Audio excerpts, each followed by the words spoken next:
se propõe a ser mãe e é uma grande mãe. Ela se propõe a ser uma pastora, ela é uma grande pastora. Então ela acredita naquilo que ela faz. Uma mulher tira crianças da rua e vira supermãe. Pastora, estrela da música gospel, mãe de 55 filhos entre biológicos e adotivos, deputada federal. Nascida e criada na favela do Jacarezinho, na zona norte do Rio de Janeiro, Flor de Lis parecia alguém acima de qualquer suspeita. Até que em junho de 2019... O marido da deputada federal, Flor de Lis dos Santos de Souza, do PSD, foi assassinado a tiros em casa em Niterói, na região metropolitana do Rio. Anderson Carmo era pastor evangélico e também atuava como secretário-geral do Partido Social Democrático, também no Rio. Marido de Flor de Lis, o também pastor Anderson do Carmo, foi morto com 30 tiros na porta de casa em Niterói. A viúva imediatamente atribuiu o crime a uma tentativa de assalto. O que ele tentou foi evitar que, infelizmente, abriu o portão da garagem e ele tentou evitar que eles entrassem dentro da casa. Ele sacrificou a vida dele para proteger a família. Mas as investigações da polícia tomaram um rumo diferente e apontaram a então deputada como mandante do crime. O caso ganhou contornos sensacionalistas, com denúncias de abuso dentro da família, supostas relações sexuais de Flor de Lis com fiéis de sua igreja e até incesto. A pastora será julgada nesta segunda-feira, mas 2 de seus filhos já foram condenados por participação no crime. 2 filhos da pastora e ex-deputada federal Flor de Lis foram condenados pela morte do pastor Anderson do Carmo em 2019. Investigações apontam que Flor de Lis mandou matar o marido e teve a ajuda de outras pessoas para o crime. Essa trama de novela virou uma série documental realizada pelo Globoplay em parceria com o Globo. Flor de Lis Questiona ou Adora começou a ser idealizada há 2 anos e agora chega ao streaming em 6 capítulos. No Ao Ponto de hoje, contamos os bastidores dessa apuração e relembramos pontos importantes da trajetória de Flor de Lis e da investigação do assassinato de Anderson do Carmo.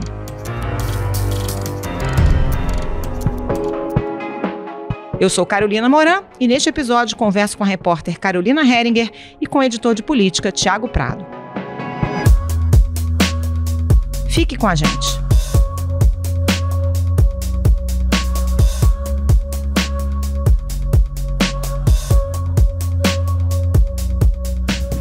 Carolina Heringer e Tiago Prado. Começando com você, Tiago, como é que surgiu a ideia desse documentário e como é que foi o trabalho da gente aqui na redação do Globo para que esse documentário esteja no ar? Carol, o Globoplay, ele tem aí crescido muito, né, o portfólio deles ali de documentários, né, e eles têm procurado muito fazer parcerias com redações jornalísticas, a TV já fez alguns projetos ali, então eles tinham recebido um projeto da Boutique Filmes para fazer o documentário da Flor de Lis, e isso acabou casando com a cobertura que o jornal já vinha fazendo do caso. A Carol acompanha o caso desde o início, eu tenho um interesse grande sobre a questão da inserção dos evangélicos na política, enfim, acompanho política já há algum tempo. Então a gente estabeleceu a parceria a partir daí, tendo essa conversa. Isso começou lá atrás, né, há 2 anos, né, que esse projeto começou, tendo muitas reuniões ali, né, acho que o primeiro momento ali foi muito de, primeiro, entender que tipos de fonte que a gente entrevistaria, né, algumas a gente teve dificuldade ali de ter acesso, convencer as pessoas a falar de um caso muito delicado, de um caso ainda sem desfecho, não era simples, né? A Carol teve um papel ali de esmiuçar ao máximo a investigação. E eu procurei ali acompanhar, jornalisticamente aqui pelo jornal, todo esse processo ali de cassação dela, como foi difícil para ela reverter ali com relação aos deputados essa questão ali na Câmara, não foi fácil para ela viveu um isolamento muito grande. Então, ao longo de 2 anos a gente foi fazendo isso, até que nesse ano de 2022 a gente finalmente começou a gravar as entrevistas. Então, também teve um processo muito grande de, depois de convencer as pessoas a falar, criar todos os roteiros das entrevistas e, de fato, executar as entrevistas. Eram, às vezes, tardes, às vezes, dias inteiros de entrevista. Então, foi esse trabalho aí de 2 anos que culminou agora, nesse ano de 2022, com as entrevistas e, finalmente, o lançamento aí do documentário na semana passada. Aliás, só para registrar, antes de te ouvir, Carol, que a gente fez aqui um episódio do Ao Ponto com a Carol Henninger lá atrás, né? Quando o caso começou a ficar mais volumoso e tal. É um dos episódios mais ouvidos da história do Ao Ponto até hoje, e acessado no YouTube, para vocês terem noção de como esse caso mobiliza as pessoas, né? A entrevista foi convocada pela deputada federal Flor de Lis, do PSD. Durante 1h30, ela respondeu a perguntas feitas pelos jornalistas. Você entrou no caso, Carol, no dia 1, né? Praticamente. Ele foi assassinado num domingo, na segunda-feira você já entrou nessa apuração. Num primeiro momento, acho que ninguém imaginava a dimensão que esse caso tomaria. Parecia um crime ali comum, depois é que a gente foi vendo o que realmente tinha acontecido, né? Como é que foi esse teu trabalho desde 2019, de manter contato com essas fontes e agora negociar e finalmente ouvir essas pessoas no documentário? Tem filhos da Flor de Lis, por exemplo, tem netos, tem muita gente que fala, né? Isso, Carol, eu entro no caso no dia seguinte ao crime, logo que... Porque o crime acontece num fim de semana de plantão, eu não estava de plantão. Então, na segunda-feira, eu entro no caso, vou para a DH para aquele famoso plantão na delegacia. Como eu vi que a polícia estava muito fechada, até por conta do sigilo das investigações, algumas coisas vazavam, mas eu via que não era exatamente ali pela delegacia, eu comecei a fazer um trabalho paralelo. Eu vi que seria necessário fazer um trabalho paralelo, até mesmo para entender o contexto daquela família, porque... O que ficou claro logo no início era um crime dentro da família. Então, eu, na hora, logo de início, pensei, eu preciso entender essa família. Então, o meu trabalho de apuração, ele teve várias frentes. Ele teve a questão da investigação, de acompanhar de que forma a polícia estava avançando e por fontes alternativas, não pela polícia. E também entender a família. Comecei a ler sobre a família. Que era muita gente, né? Muita gente. E as pessoas me perguntam, como você foi entendendo a família? Mas eu fui entendendo conforme a história ia se desenvolvendo, se desenrolando. Os personagens iam aparecendo e eu ia entendendo de que forma aquelas pessoas chegavam na família, qual era a participação, né, a relação com a Flor de Lis, a relação com o Anderson. Então, às vezes, entender a família foi mais fácil para mim, porque eu fui indo junto com a história, e muitas vezes a história ia sendo escrita, as coisas iam acontecendo e eu estava acompanhando. Então, desde o início, estabeleci essa apuração com várias frentes, até porque ela é uma personagem em diferentes meios, ela circula por diferentes meios. Fora de casa, a carreira de Flor de Lis também cresceu. Além de mãe, se tornou pastora. Jesus já estava famoso lá em Jericó.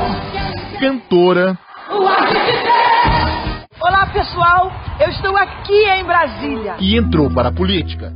Então foi necessário entender todo esse contexto. E aí eu nunca mais deixei de apurar esse caso, é um caso vivo que as pessoas me perguntam quando a apuração começou e quando acabou. Não acabou. Ela continua e eu continuo com contato com as fontes, mantendo a relação. E quando veio o documentário, falando um pouco sobre essa questão da gravação, eu parti para um momento de convencer as pessoas a falar para o documentário.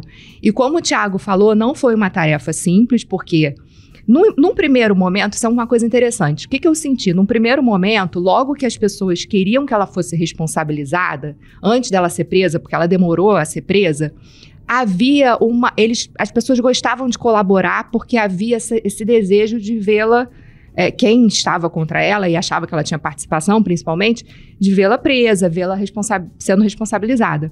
Depois que ela foi presa, a coisa arrefeceu um pouco e passou a ser um pouco mais difícil que as pessoas falassem, porque as pessoas falavam, não, mas ela já tá presa, pra mim tá bom.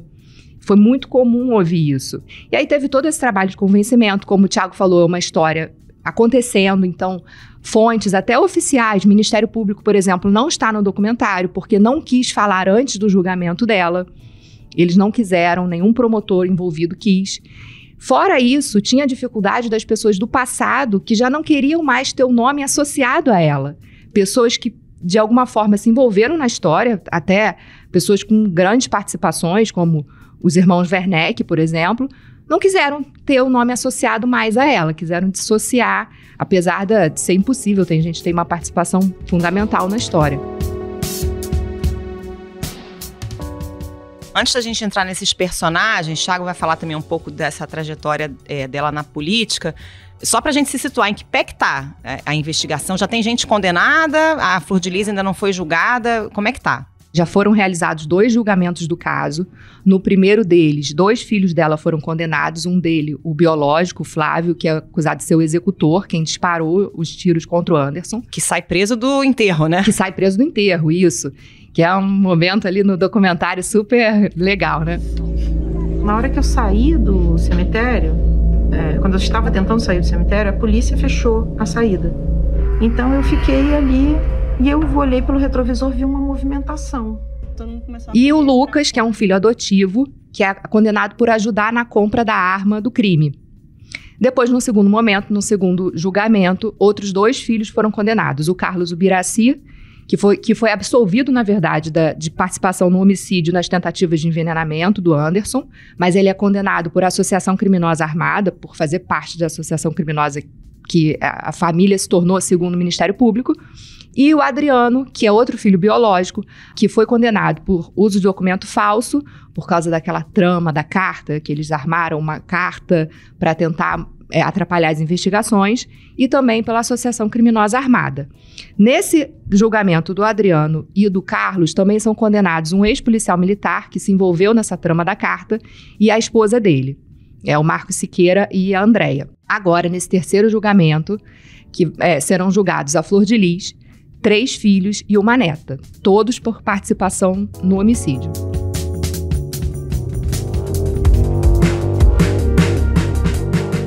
Thiago, vamos relembrar um pouco dessa trajetória da Flor de Lis, porque ela é criada na favela do Jacarezinho, vai ganhando uma certa notoriedade, né, como ministra evangélica e pastora, e depois ela começa a acolher crianças na casa dela, vai se tornando uma figura muito conhecida, até que chega na política. Quem era a Flor de Lis na fila do pão desse meio gospel aí? Como é que ela cresce tanto e chega a deputada federal? Então, Carol, eu acho que a história da Flor de Lis se confunde um pouco com essa história aí, que a gente até veio falando muito no Ao Ponto ao longo do ano, de crescimento do protagonismo dos evangélicos na política, e não só na política, eu acho que no mercado do entretenimento, na música, né? Então, a Flor, ela vai ganhando essa relevância toda na medida em que os evangélicos ali vão crescendo, né? Ao longo, a gente teve ali uma taxa ali de evangélicos em torno de 8% da população nos anos 80 ali, e hoje a gente já está chegando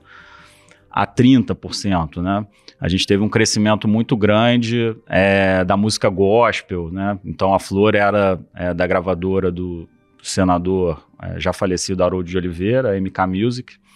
E o início da trajetória dela também tem muito desse trabalho social, que é muito o que a gente tentou explicar aqui ao longo da campanha eleitoral desse ano, né? Os evangélicos cresceram muito no Brasil no vácuo desse trabalho do Estado em áreas carentes, né?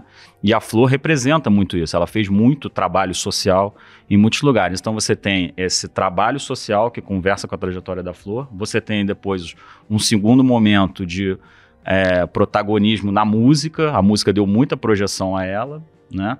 Você tem o momento da criação do próprio ministério dela, e aí eu acho que é importante a gente mostrar assim, como é um ministério um pouco diferente do que é o perfil das igrejas brasileiras. A Flor é uma mulher, a gente tem aí as grandes lideranças brasileiras, a gente mostrou ao longo da campanha, né? São sempre homens, né? Bispo Edir Macedo, né? Acho que é o grande símbolo aí dos evangélicos, né, da Igreja Universal, pastor Silas Malafaia, Valdemiro Santiago, Esteve Hernandes, R.R. Soares, eu posso aqui ficar listando vários, assim, são pouquíssimas as lideranças femininas, e eu até procuro falar isso um pouco no documentário, eu uso ali a expressão outsider, né, como ela era uma pessoa de fora ali, desse perfil comum, né. E acho que isso até cobrou uma fatura dela depois nessa questão do isolamento. Ela não teve lideranças evangélicas que saíram em defesa dela ali, né?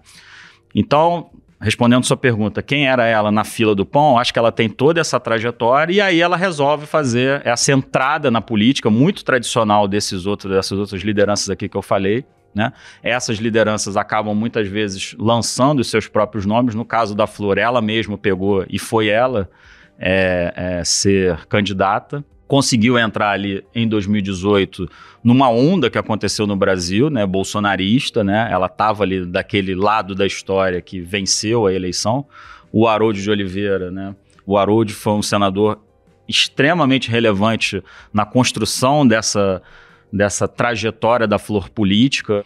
Então ela acaba entrando na política, mas logo depois esse padrinho político dela acaba falecendo.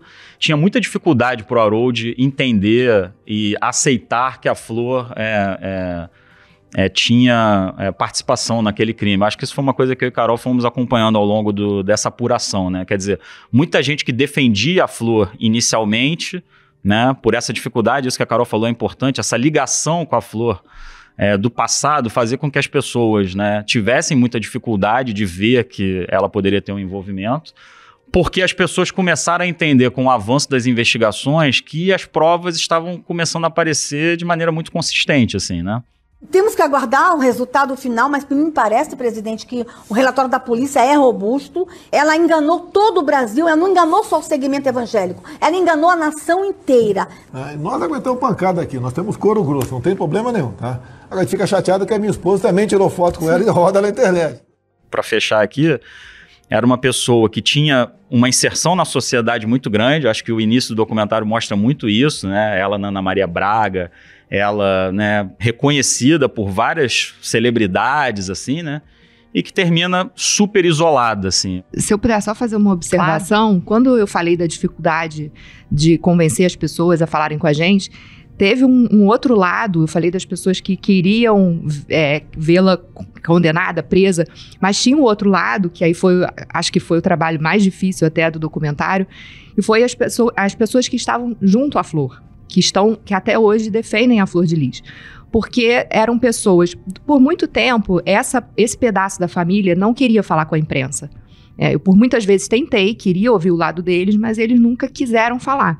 Em determinado momento, eu acho que até mesmo com a entrada da Janira Rocha, a advogada no caso, e outra parte da equipe de advogados, eles passaram a ter um discurso um pouco diferente, mudar um pouco a forma de defender a Flor de Lis, e passaram a ser mais abertos à imprensa e ao nosso contato.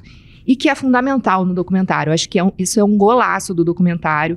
É nítido como a gente consegue mostrar os diferentes lados, as diferentes visões de situações como, por exemplo, a chegada deles ao hospital, o socorro ao pastor Anderson.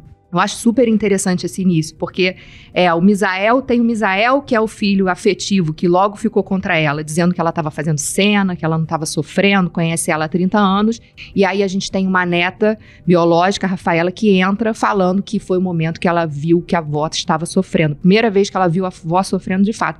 Então acho que isso foi um pontaço do documentário, um golaço, conseguir mostrar essas perspectivas diferentes, e foi um trabalho duro de convencimento também. Então, eu acho que essa dificuldade das pessoas aceitarem é justamente por isso, né? E porque a Flor de Lis é essa figura multifacetada e que tinha essa aura quase de santidade, né? De uma mulher que adota 50 crianças e tal. É difícil desconstruir essa imagem, e o documentário mostra isso, né? Como tem uma ala da família que ainda a trata quase como uma santidade. Ao longo da investigação foram surgindo outros... Acho que o caso também ganhou essa relevância toda porque começou a surgir informação de que ela estaria numa casa de swing e que haveria abuso sexual dos filhos dentro da casa e de fiéis da igreja que teriam mantido relações sexuais com a Flor de Lis. O que disso tudo ficou comprovado e o que era fofoca ali ao longo da investigação? Afinal, a Flor de Lis era essa mulher santa que acolhia crianças ou tinha esse bastidor ali de abuso? O que a gente conseguiu descobrir ao longo da investigação, Carol? Olha só, muitas coisas foram faladas na investigação, pessoas, testemunhas, que contaram, que relataram que havia sexo entre as pessoas da família, que a Flor de Lis fazia sexo com membros da igreja, mas a gente fica restrito à prova testemunhal. Ninguém chegou com uma prova ali contundente, uma gravação. São provas, são pessoas que falaram. Alguns falaram que sim, outros falaram que não, e a verdade é que fica nesse disse-me-disse. Em relação à imagem dela, eu acho interessante o seguinte: tem coisas na história da Flor de Lis que são grandes pontos de interrogação. Por exemplo, é muito comum que as pessoas me perguntem isso, mas havia uma vontade genuína de ajudar, de acolher essas crianças? São perguntas que se fazem. Em algum momento, houve uma virada de chave na história dela. As pessoas me perguntam, ela queria se aproveitar disso? Eu acho que são pontos de interrogação que quem assistiu o documentário, quem se interessar pela história, vai tirar suas conclusões. A verdade é, o que eu acho que é fato é que eles contaram muitas mentiras ao longo da trajetória. Fatos que foram contados, datas que não batem. Isso é um fato. E até pessoas ligadas a ela, que acreditam na inocência dela, em conversas em off, falam, isso é verdade. Verdade que muitas mentiras foram contadas. A história foi construída em cima de muitas inconsistências. Isso é inegável. A data que eles se casam, a questão do filho que eles diziam que era biológico, dos dois. A data oficial, o Anderson era menor de idade ainda. Exatamente. Eles dizem, por exemplo, tal episódio que eles dizem que houve uma chacina da Central do Brasil, que foi em 94, eles contavam nas pregações que eles já eram casados. Só que em 94 o Anderson tinha 17 anos e eles não eram casados. O casamento deles é 98, está lá no papel, na certidão de casamento. Há cerca de 30 anos, Flor de Lis acolheu 5 adolescentes na própria casa. Eles eram Anderson, Carlos, André, Misael e Cristiana. A pastora já tinha 3 filhos biológicos de um primeiro casamento, Simone, Flávio e Adriano. Anderson do Carmo foi namorado de Simone, mas em 1998 ele se casou com a mãe dela, 16 anos mais velha que ele. Então tem coisas que são incontroversas, tem mentiras. Isso é um fato.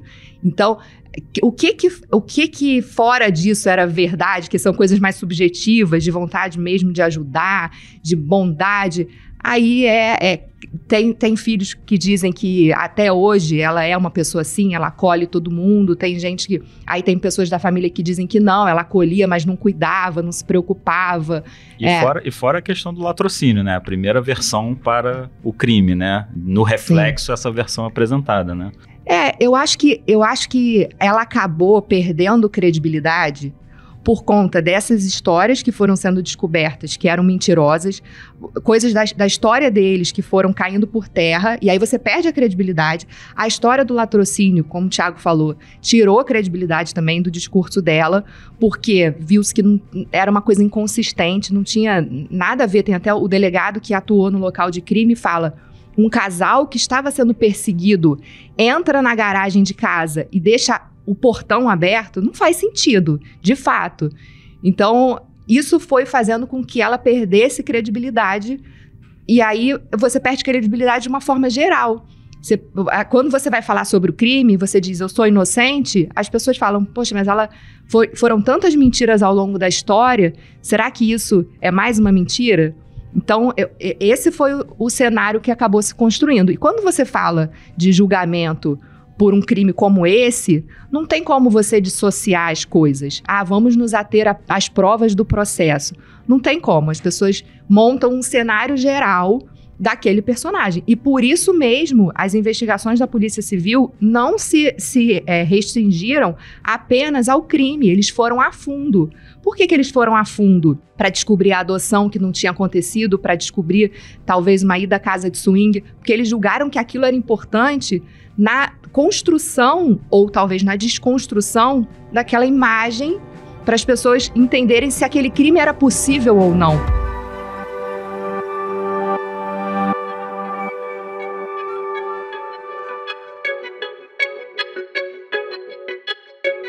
Thiago, quem era o Anderson do Carmo e qual era a importância dele nessa trajetória da Flor de Lis, não só no Ministério Flor de Lis, mas também na política? Ele foi decisivo nessa entrada da Flor de Lis na política, inclusive na atuação dela na Câmara, né?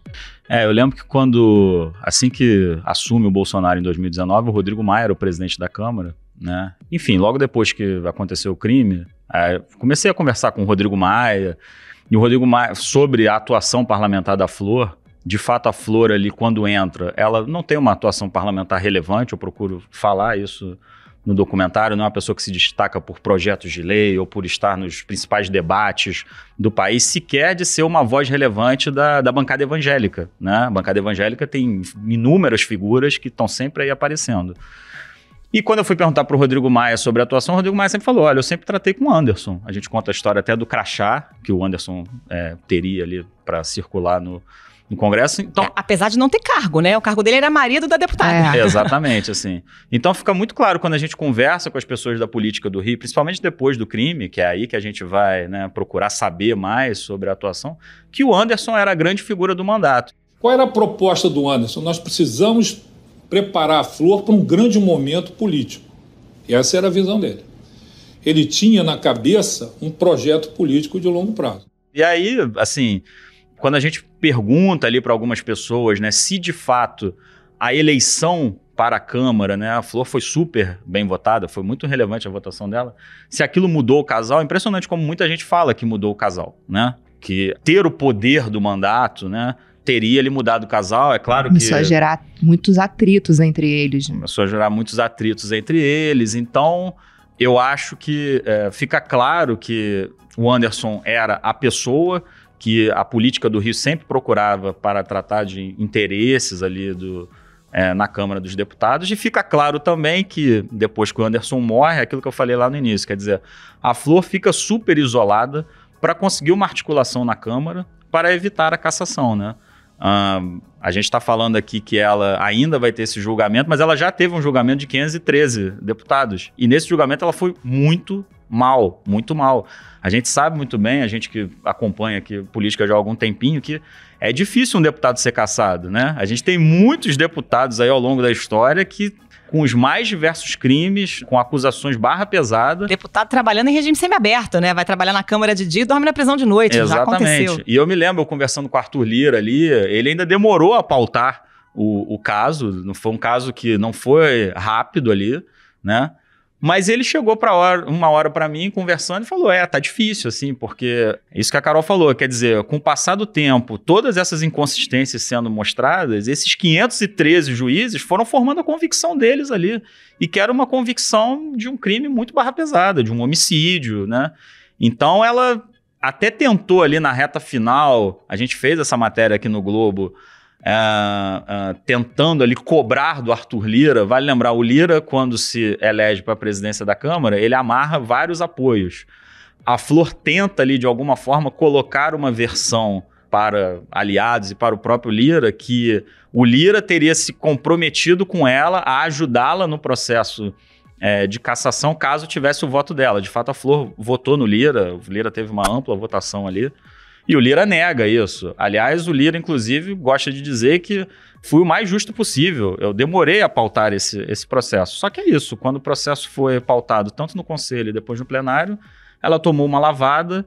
E aí eu acho que isso que você me perguntou do Anderson, quer dizer, ora, se o Anderson era o responsável pelo mandato, justamente quando ela não tinha mais o Anderson, ela perdeu qualquer capacidade de articulação política. Vale lembrar também o que eu falei ali no início, quer dizer, não era uma parlamentar, não era uma líder do segmento evangélico, também com apoio no segmento evangélico. Então, ela estava sem o marido e ela também já não tinha o apoio do segmento evangélico, nunca teve, e aí por isso essa dificuldade ali, e aí a derrota que eu acho que logo depois faz com que ela seja presa, né? Perde o foro privilegiado, aquela derrota ali é fundamental para que ela perca totalmente o controle da narrativa da história. Só para complementar isso que o Thiago falou, durante o processo de cassação na Câmara, a defesa dela se baseia muito nessa questão de que como eu matei aquele que era o responsável pelo meu mandato. Isso fica escancarado durante o processo de cassação, ao ponto do relator, do Alexandre Leite,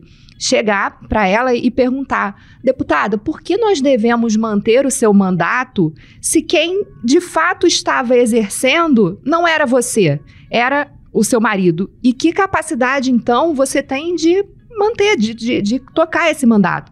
A produção legislativa da deputada caiu para menos da metade, a quase zero, nos anos subsequentes à morte do pastor Anderson do Carmo. Ou seja, era quem de fato exercia o mandato parlamentar da deputada Flor de Lis. Gente, para fechar, eu acho que a grande pergunta que está na cabeça de todo mundo, e a gente assiste o documentário tentando entender, e não sei se vocês têm alguma teoria sobre isso, se a investigação aponta, por que interessava a morte do pastor Anderson do Carmo, porque a Flor de Lis não está condenada ainda, mas 2 filhos já estão.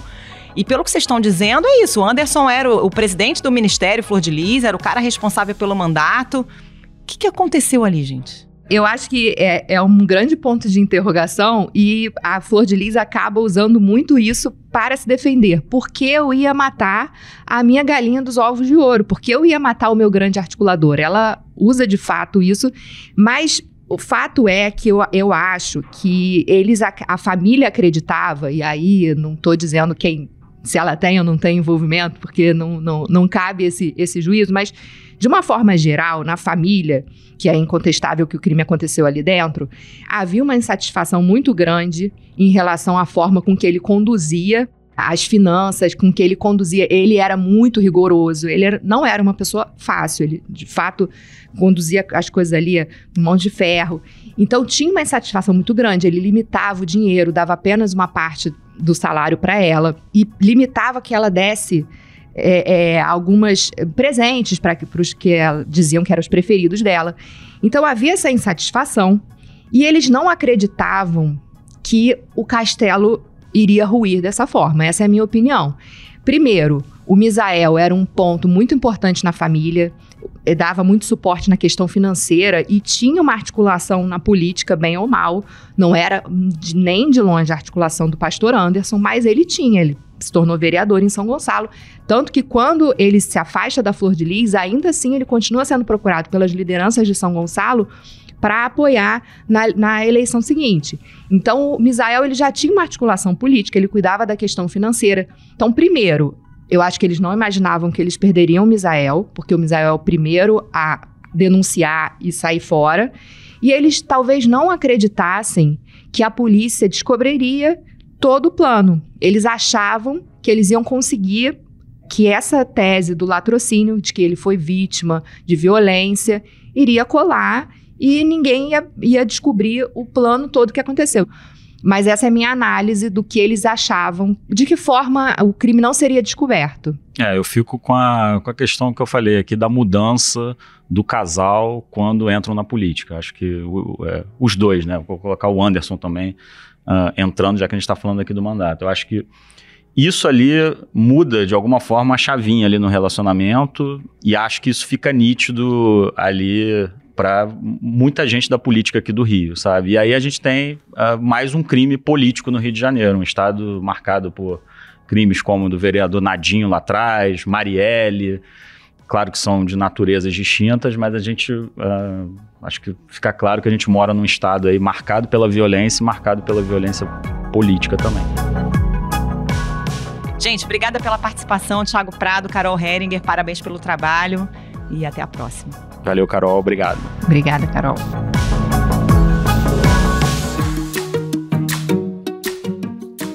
Esse foi o Ponto de Hoje, o podcast diário da redação do Globo. Nessa conversa, a gente conta com a participação de toda a equipe do jornal, as mesmas pessoas que trazem informação e análise de qualidade todos os dias.